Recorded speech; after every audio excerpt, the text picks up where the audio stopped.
Hello, and welcome to the BigTime Strength Podcast, featuring small school strength coaches from around the nation that are making the big time where they are at. Before we get to the episode, we'd like to thank our sponsors that make this podcast possible. TeamBuildr is a strength and conditioning software that allows coaches to build training programs, create wellness questionnaires, access and track athlete data, and more. Athletes can log data using phones, tablets, or laptops and can watch exercise videos so they know exactly what to do. Coaches can use the tools within the platform to monitor athlete recovery and readiness. Be sure to sign up now with code BigTime and you will gain access to a 30-day free trial.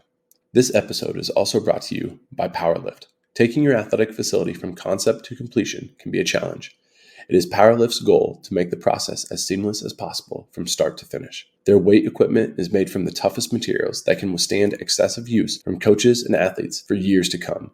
It's sought after for its unique design, customizable appearance, affordability, and superior warranty that training facilities deserve. Powerlift helps design weight rooms with the athlete in mind, and they pride themselves on their ability to outfit athletic facilities based on a team's unique goals. That's why high schools, universities, professional sports teams, and athletic performance facilities around the world have chosen Powerlift to help maximize their strength training goals. Call Powerlift today to be contacted with a rep in your area and give us a follow on Facebook, Instagram, and Twitter to see for yourself why our clients are Powerlift proud. Finally, this episode is also brought to you by Vitruve. Vitruve is a velocity-based training system designed for colleges and high schools around the world. It is accurate, reliable, and affordable. The software is quick and easy to set up and use with a whole room of athletes simultaneously. Coaches have chosen Vitruve because it simplifies VBT and allows them to seamlessly integrate it on a daily basis. Check out Vitruve now for your school's free demo unit. Now, let's get to this week's episode. Hello, and welcome to another episode of the BigTime Strength Podcast. Today, I'm excited to have Jake Vollstedt on. Jake is currently at Northwest Missouri State. He does private training, and he also is at Maryville High School, and he does a lot of different things. He's doing a lot of things to make his community better, to make the student athletes that he's around better, and all doing that while he is an awesome husband and a dad. So just kind of crazy to see every way that he's impacting people and being able to do it at such a high level and day in and day out. I'm just making the big time where he's at. So excited to have Jake on. Jake, thanks for coming on. If you would like to go into maybe just a short background and what you're doing so people can kind of get the idea of all the things that you've got your hands on, that will be a good way just to get our listeners understanding all the things that you've got going on. Well, really, thanks for having me. I've been a listener for a long time. So I'll just go with my main job. My full-time job is a high school PE teacher.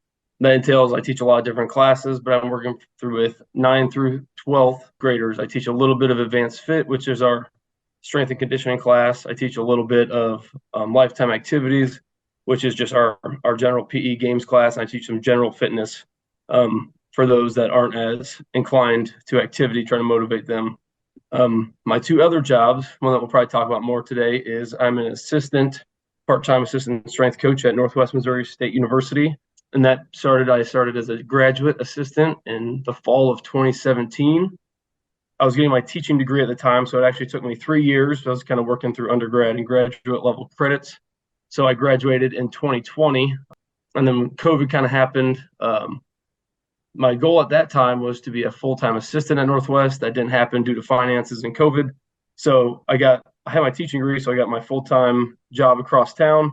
But I was doing a good job. So the volleyball coach kept me on as a part-time assistant. I've been doing that for the last 3 years. So it's 6 in total. And then my other fun job is I personal train a variety of clients all the way from 10 to 70. Males, females, athletic, wellness, whatever you name it. That's what personal training is. So there's a lot of people in that variety that I do train. One of the things that has always stood out to me about Jake is just his ability to talk to so many people. I've met his parents a few times, either at games or actually they live in Iowa City, which is about 25 minutes away from me. So I've seen them a few times in Iowa City also. their quality, it's like a family trait, is they can talk to anyone and it's an enjoyable conversation. So when Jake says he's in all of those environments and doing it at a high level, it's because he's building such awesome relationships. And there's a reason why the volleyball coach wanted to keep Jake on. So Jake, good work with all those things, obviously. The question that I bet a lot of people have, and I have, is like, how do you juggle all of those schedules? What does that look like for you to be able to get all your programming done, but then also like be able to, be fully present for each session that you're doing? It is a large commitment, but it's something that I do enjoy. And when you enjoy what you do give your best to all of it. My biggest thing is I have to be thankful to my awesome wife who allows me to do these things, because if she wasn't as awesome, and it'd be really hard if she was obviously pulling me away from it. She gives in to me so I can give in to others. I start my day with 4:30 clients, and I'll train them usually till 6. I train volleyball from 6 to, it depends on the day and the focus, but 7:15, 7:30. I get ready, I reset, I go to school till 3:15, and then 3:15 back to the rest of the day is personal training. So with that, when you have so many commitments, so you're a teacher, so we get a plan time. Plan time looks different for everybody. But if I'm not efficient with my plan time, that pretty much screws the whole system. So being able to utilize those 45 minutes, whether that's data tracking, trying to plan, program, reach out to, so I'm not with my current setting. Obviously, I try to set up meetings with my volleyball players. That's how I build my relationships with them. So just reaching out, doing some of that stuff during your plan, and then passing periods where I have 10 minutes between the end of one class because they got to dress out, pass classes, dress in time. So those 10 minutes where I could just sit there, relax, enjoy some downtime, and that is obviously needed too. Or you can do some data tracking for personal training, plan ahead for volleyball, send emails, stuff like that. So I like being busy, but you have to be very efficient with that time you do have. There's something to be said about just finding all those minutes in the day and staying on top of all those things. And passing periods are like the untapped time for a lot of people. Mm-hmm. It's super nice to have, that 10 And minutes here or there it, that you can just knock out more work. It's good. it is. And my kids, so my wife says sometimes I'm too strict, but when they know they come in and whatever equipment's out, especially in PE, and nothing wrong with it. I would have been the same way when I was a kid. You see a ball sitting out there and you just want to go grab it and start going. Well, one kid does that, it's pretty harmless, but two, three, four kids, and all of a sudden it's chaos in the gym. So just that standard of, they know they come in, they can sit, they can be on their phones until the activity starts, but once that activity starts, it's go time for 40 minutes. So that really helps setting those expectations and rules in PE, that you don't have to worry about kids coming in, messing with stuff, trying to correct behaviors in your passing period. So that doesn't just happen overnight, because your kids come and go, and you can't always control the type of kids you get, but you set those high expectations and kids will usually meet them. Yeah. Talk about high expectations. I've been around Jake probably for, say, 10 years now. Think about 10 years. I've no, maybe 11 years now. 12, probably 12. 12 years now. Okay. So I've known Jake for 12 years now. That's unreal. So Jake's class, just listen to this stat. Okay. Jake's class won more national championships than they had losses in their career. So just holding each other to a high standard, and just pretty crazy. Just the opportunity that he has been able to just like rub off on more kids and more trainees and more Northwest Missouri State athletes. That's really, really fun. Along the way with holding high expectations, sometimes there's stuff that's just tough, right? Kids sometimes they struggle with high expectations, or when you're holding them accountable to some way. Do you have anything where you're just like, maybe some strategies that you use with kids when you run up against some of those hard situations? And every kid's different, because not every kid wants that relationship with you that you might try. So my biggest thing is, it's hard to hold someone accountable that you don't have a relationship with. And you did an awesome job. I've watched you meet with your kids. You talk to every kid every day, and we're in different settings in rural areas, but just at least trying to reach out to every kid every day. Because you're the same way. If I don't have a relationship with the teacher or coach, it's really hard for me. They can correct me, they can do whatever they want, but it means nothing when I don't have that bond with them. And then there's other kids where even if I'm not as close with them, if I'm their coach, obviously that helps a little bit. And a lot of kids, unfortunately, today view accountability as you don't like them. So I really try to reiterate that just because I'm holding you accountable does not mean I don't like you as a person, as an individual. I just am holding you to a higher standard than you're holding yourself to. So trying to get that through kids. It's not a personal attack. It's just we're trying to make you better. That's good stuff. What about just in general? What are some of the hard challenges that you have to struggle through? Maybe daily or, maybe at the start of your career or whatever those obstacles have looked like for you in the past. Obviously, when you're younger, it is just as a player, it's really easy to keep your teammates accountable, but then you flip into that coaching role and you are what you tolerate. So if I tolerate X behavior one day out of one player, then I have to tolerate it out of another player. And it's a very slippery slope. You might not notice it over one day, but once that snowball gets going, it's pretty hard to correct some of those behaviors and actions. So just addressing negative actions, behaviors, not only with athletes, but yourself. Like you have to have that realization that am I not giving my all somewhere? So not only holding my athletes accountable to the little things, because the little things become big things, not only in athletics, but in life. And my biggest goal is, especially with working with college athletes, they obviously have a little more drive. I'm trying to make better people, not just better athletes. And that's the same at the high school level. But it's a little bit easier when you're working with 18 to 22-year-olds, talking about that big life picture versus 14 to 18. Sometimes that big life picture doesn't always stick. You just got to keep giving it your best. I think maybe that's something that I miss a little bit. And I'm not trying to say that I don't love my situation because I love my job. But one thing I do miss is like when you're working with 18 to 22-year-olds, they are making their own decisions. It is their life. They are in the driver's seat. Mm-hmm. And I just feel like there's such a big impact in that moment. And not that there's not big impact at high school, but there's still a lot of things at play. So it's cool that you get to see into both of those worlds along with, your adult clients that you get to work with too. But it's just like so many different, social groups that you get to work with. That's really fun. And you know as well as I do that we're back in high school probably because we had a coach, and it could have been your dad. Obviously, your dad was a great coach and role model for you. But we're both back in high school because we had that person who sparked our interest in high school and got us where we were and then got us to college. And I have that distinct person that if they were never in my life, it'd be a completely different scenario. And that's why I always wanted to be in the high school setting. And I'm just fortunate enough to be in that college setting as well. Yeah, why don't you talk about him a little bit? Because he's not too far away from me. I've never met him personally, but actually you could kind of give a little plug of what he's doing now. Yeah, so my big mentor and the person that's helped shape my life is Alex Canellis. I'm going to get some dates wrong, but in the late 2000s, he was an Iowa football player. Great. He went to Iowa City West high school, All-American, all that stuff. He went to Iowa. Great athlete prospect. Concussions cut his career short, but he ended up being our strength and conditioning coach at Regina.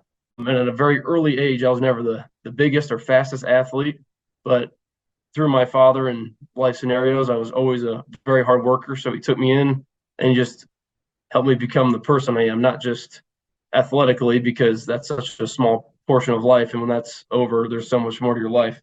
He just helped shape me as a better human. So he was at Regina from 2009 to, I'm going to get the date wrong, probably 2020, give or take. Moved out to California. He was working some private training out there. And out there, he kind of developed his own training system, Landmine University.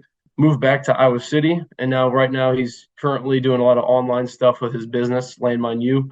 And then he is also working at BigTime. BigTime, oh my gosh. Big Game. Big Game, there it is. It's a big wrestling club out there with Ben Lippick. He's doing all the training for their athletes out there. And it's really awesome. He's implementing his own system.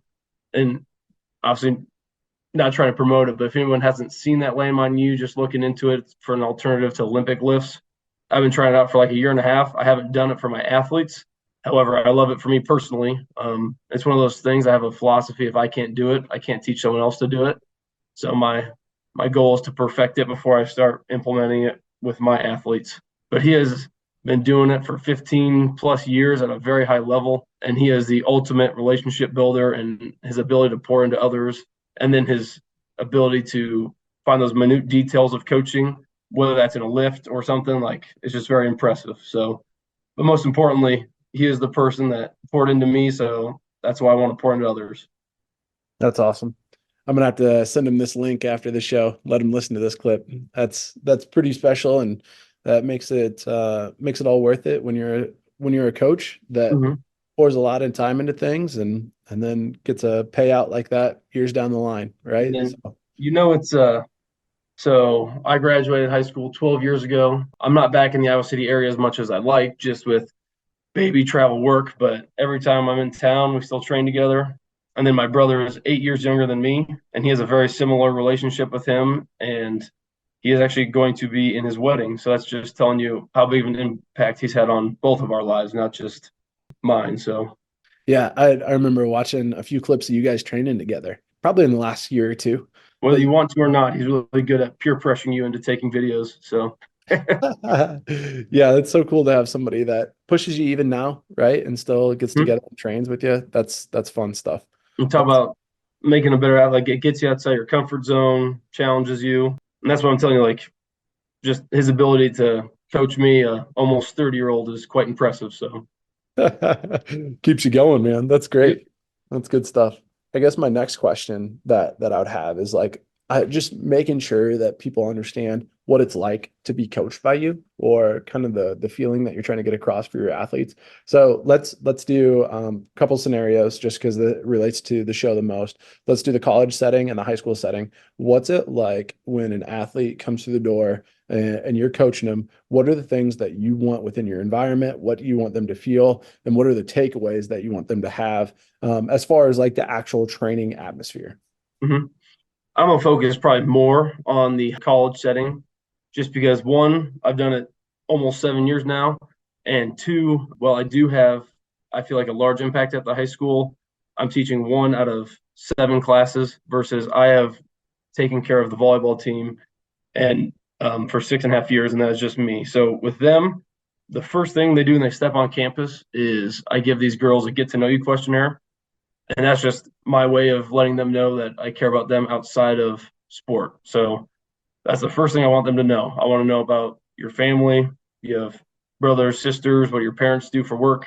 I try to remember as much as I can. Obviously, just like any human, you can't memorize every detail about every athlete, but it does show that you care about them outside of sport. So I try to learn that. Birthdays, I have them fill out like little candy snacks type stuff. So on their birthdays, I try to get them a snack.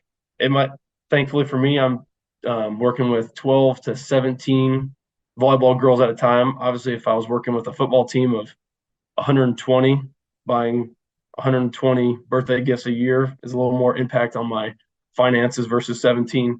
But it's a way I've really enjoyed connecting with the girls, just doing some of that stuff on their birthdays. But to be coached by me, I was training philosophy wise, it can be all over the place, but I always want them to know that there's a lot of different ways to get stronger, more explosive.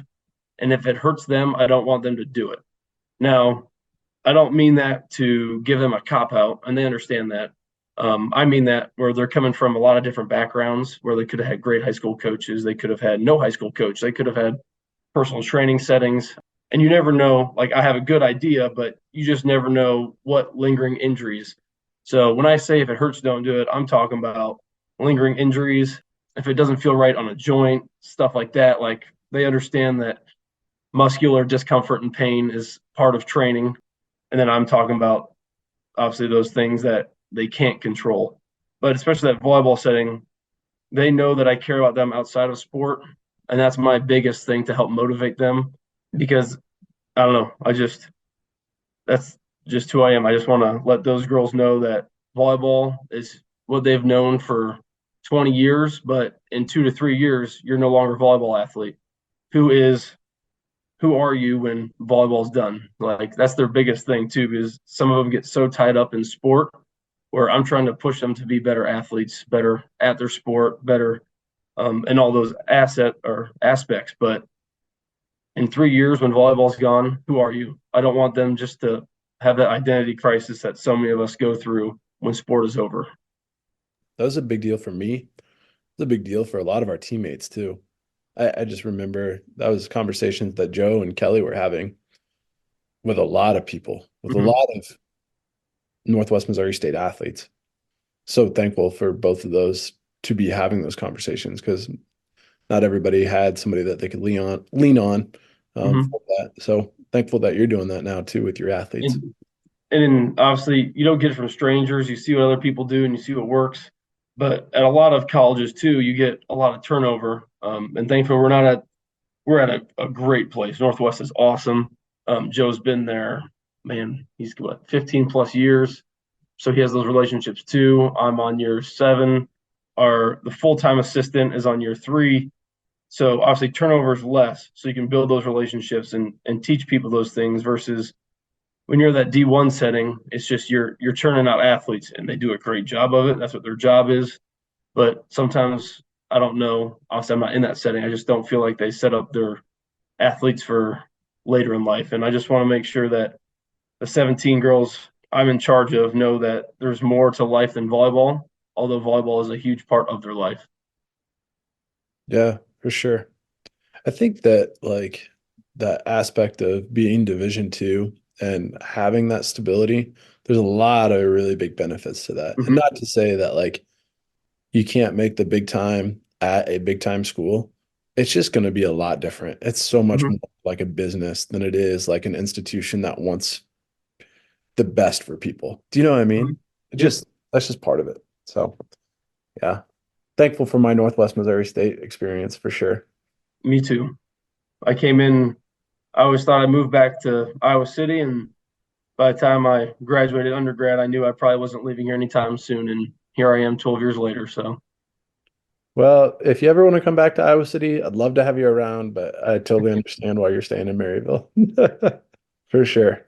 So, when it comes to your programming style or methodology or the number of different ways that people talk about their programming, what mhm. would you say it would be? And we can talk specifically about Northwest Missouri State volleyball, maybe as you bring them in as a freshman, and then where you want to take them all the way to when they're an upperclassman.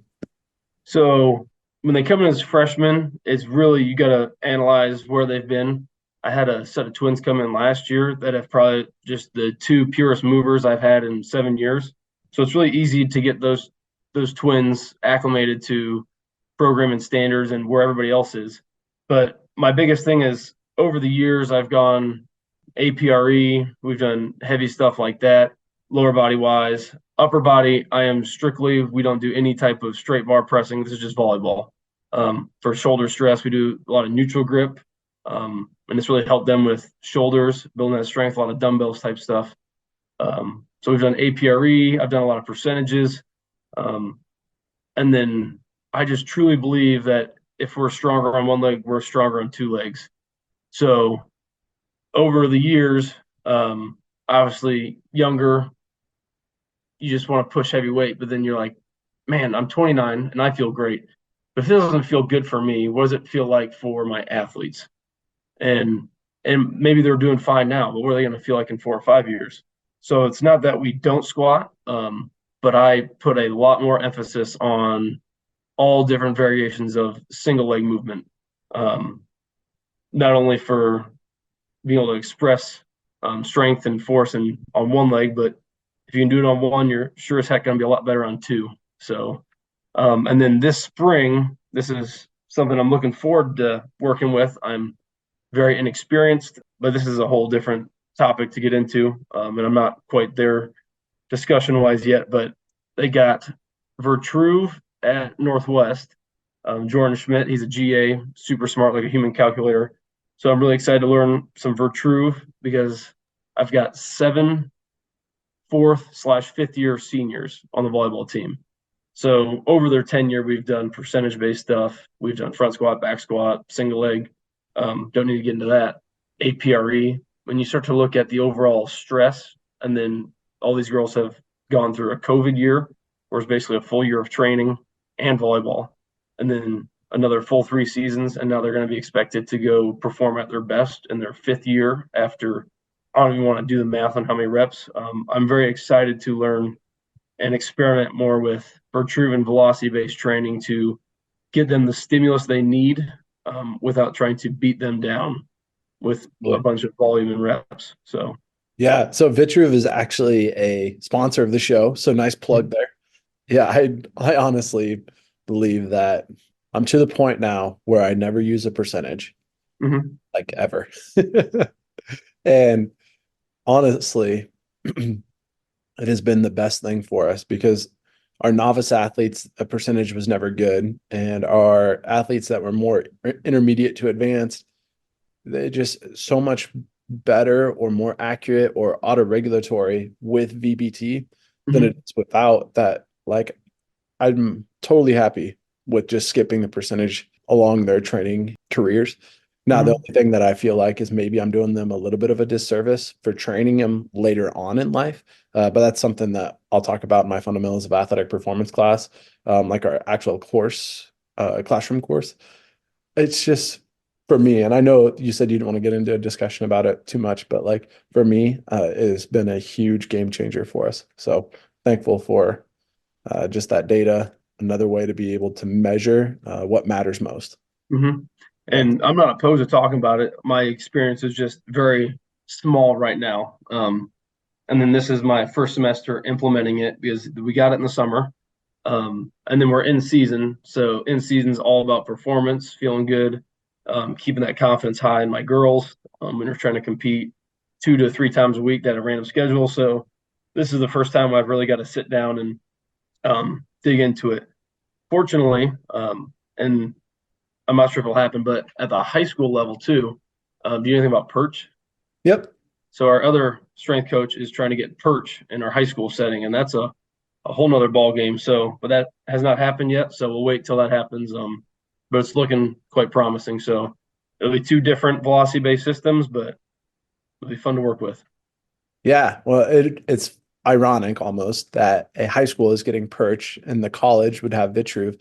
Vitruve is an amazing linear encoder, like it's a line. So it's like the original Tendos, where perch is more optical, but from what I understand, a heck of a lot more expensive. So it is where it's extremely. at for me. The perch is a very functional unit. Not perch, sorry. Protruve is very functional for price. You can move it anywhere. You can take it anywhere. Yep. It's easy to understand, I believe, and that type of stuff versus, yes, perch. It is fixed to your rack, obviously, that video-based stuff. But the cool thing about perch is, do you use TeamBuildr still? Well, we use TeamBuildr at the high school, and perch seamlessly translates that data into TeamBuildr. So that's a cool feature I have not used. I just know it's a thing. So that's a later problem, but that's a really cool feature that TeamBuildr and perch can sync together. Obviously, that's a lot of data tracking at once. So yeah, TeamBuildr is like the way that it can implement so many different data points now, like seamlessly, like being able to sync up with those different things is awesome. So thankful for TeamBuildr. Another plug for another sponsor. Man, you're killing it. Not even trying. This is just, I'm in a lot of different settings and I'm very fortunate. I mean, I don't have to do a lot of fundraising. I'm just very fortunate to be in 2 settings that have resources. And I don't need nice new fancy things, but it is very nice when you have them. Yeah. Hey, let's just do one more plug. Okay. Northwest Missouri State, it's powerlift racks, man. And those powerlift racks, they were there before me and you got there, and they still look and function awesome. So there we go. Rounded out all and I love powerlift. If I ever had to get a new room, it'd be powerlift, but that's beside the point. Yes. Powerlift it just lasts. It's durable as heck. So yeah, thank you for Powerlift and our last sponsor. So Jake, you just killed that. Unintentionally, yes, I did. Hey, Jake, when it comes down to like you figuring out what you want to do going into a new semester or how you're going to refocus, like volleyball had a great year this year. They've had a string of really good years here recently. What does that look like when you sit down with your head coach? What's that look like when you're just planning for the next thing? Do you guys change your focus, or is it kind of just like rinse, wash, repeat, go again, go again, go again? So there was a point in my first 5 years that she just had athletes that were driven, and my girls are still very driven, don't get me wrong, but she just had this all-American type leadership where it was just I need another building block, let's just stack it. Another building block, let's stack it. In 2022, the girls won conference, first time ever, it was awesome. 2023, we still had a great year. They didn't win conference, but it's one of those refocusing years, like what changed. And obviously there's the easy to see pieces. You lose your All-American setter, you lose a 3-year captain, you lose another second team All-American. Some of those things, very easy to see. Those are tangible. Anybody that's ever watched volleyball can see when you lose that. But it's just some of those leadership pieces that didn't click as well this year when you're trying to get 2 new captains, when you've had a 2-year and a 3-year captain. And I'm very fortunate. The volleyball coach, we work very well together. My first couple of years, and we did a great job. We still do, of discussing different things we want. And I am very blessed that now I can go up there and say, this is what I want to do. And she'll ask questions, stuff like that, but she completely trusts me and she kind of lets me take the reins and go. So culture is an ever evolving thing. And it doesn't happen overnight, but I have 13 weeks of this off season, which started last week and leads all the way up to finals week. So each week, I'm going to focus on a different word. I'm deeming it cat culture. Week 1, and we don't need to go into them, but they're all C's, positive C words. So 1, we're going to focus on commitment. Week 2, we're going to focus on caring. 3, we're going to focus on challenge. 4, compliment. 5, courageous. 6, community. 7, celebrate. 8, confidence. 9, camaraderie or cohesion. 10, conquer. 11, we're going to focus on not being convenient, things that are not convenient. 12, we're going to focus on not complaining. And 13, we're going to focus on being a champion inside, on the court and off the court. And those things do not entitle everything that goes into it, but I thought that gave us 13 really good talking points, not just week by week, but every week I'm going to, as we discuss these things, put it into a bulletin that we can then continually discuss for our cat culture. So, and that's stuff we don't do, we can keep building on it. But it gives those girls a clear mindset for every week. I bet you Amy, your head coach, I bet you she loves that. I bet you that will be something that will be awesome to build on and talk through during the whole off season. And, as much as I do, one of our mentors, Joe Quinlan, I would say that he is the most proficient, the most efficient, the most, just another level of being able to build relationship and get people on board. Like that was something that I learned so much from him. I know that, you had a lot of similar experiences as me. Those things matter. Like it almost matters not like how good your X's and O's of strength and conditioning are. And you are elite at building relationships, getting people on board and driving a culture forward. And so like those 13 C words, it's amazing. Like, and it's simple, but it's awesome. It's the thought. And it's one of those things too. It doesn't matter. I could have the best program or the worst program. If it's the best, if I can't get girls to buy in and understand what I'm doing, why I'm doing it, or care about what we're doing, it means absolutely nothing if they don't buy into the program. Or I could have the worst program. We can go back to 25 years ago in strength and conditioning, pull something out, and that might be one of the worst programs you've seen. But guess what? If we got 15 girls that are bought in, that care, and as long as we're not hurting them in that program, if they care about it and they commit to it, they'll get better. So I love that stuff, man. That's good. Okay. Well, if you were going to boil down everything that you do, how would you define it? Like the words of the show is making the big time where you're at. It's based off of Frosty Westering. It's based off of Scott Bostwick, a coach that you didn't get to have, but we got to, experience through many of the coaches at Northwest Missouri State talking about him. What does it look like for you to just boil down everything that you're trying to do into like this idea of making the big time where you're at? Oh man, it's just such a tough, encompassing.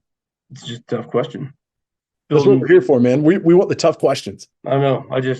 I love pouring into others, and I'm not a person that needs hierarchy or status. I want to give people my best every day, and especially people that care. Like if they care, I want to show them how much I care. So just pour into others and make them better leaders and help them go out in the community and do big things. I know it's a pretty vague and pretty broad and not overly specific, but I just love pouring into my athletes and my personal training clients, and when you build those relationships, you start to learn. You have a lot more conversations that aren't even close to training. So you get people that reach out about spouse problems, boyfriend problems, financial problems. Not that you're a genius at any of them, but when people know you care, you can help them fix a lot. So, well, you can tell your heart, man. And I think that was a great response. You might feel like it's broad, but that big idea is a big time way to go. So nice work, man. Thanks for coming on the show. Thanks for taking your time. I don't know if people realize how early you get up and how much I appreciate you staying up late so that you could record this with me, man. But much appreciation for you. Keep impacting your community and the schools that you get to work with. well, appreciate you having me on. It's a pleasure talking to you. I don't get to do it enough, and it's always a humbling reset too, where it gets me to refocus on the things that are I feel like I commit to all the time, but makes you reevaluate where you're at and where your heart is and how you can go out and impact others. So, Thanks, Jake. yep, have a great night.